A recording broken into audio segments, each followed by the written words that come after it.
Aujourd'hui on parle de mangas incroyables qui ne sont toujours pas édités en France et certains c'est un vrai mystère. Saiki no Koso, le manga derrière la série animée qui a cartonné, n'est toujours pas édité en France. Franchement je verrais bien le manga chez Pika Édition pour s'en occuper, c'est intelligent, original, drôle, un peu barré, c'est bref tout ce qu'on aime. Homunculus, chef-d'œuvre psychologique édité à l'époque par Tonkam, mais le dernier tome date de 2011, depuis plus rien. Impossible à trouver, c'est en rupture.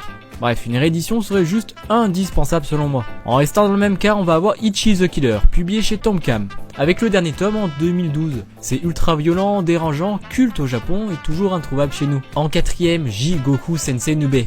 Là on parle d'un classique du Shonen Jump en 31 tomes jamais édité ici, un prof qui combat les esprits pour protéger ses élèves, un mélange entre horreur, humour et baston, c'est un must au Japon, et toujours pas en France. Muscleman, Kinnikuman, un monument du Shonen Jump ancêtre de One Punch Man, jamais sorti en France alors que ça a inspiré plein d'autres auteurs modernes. Franchement qu'est-ce que foutent les maisons d'édition. Et en dernier, les enquêtes de Kindaichi, un manga policier culte arrêté en France au bout du 22e tome chez Tonkam, alors qu'il y en a 27 au Japon. Un vrai drame pour les fans de mystère à l'ancienne. Et toi, quel manga tu aimerais voir édité en France? Dis-le moi en commentaire, et n'hésite pas à t'abonner.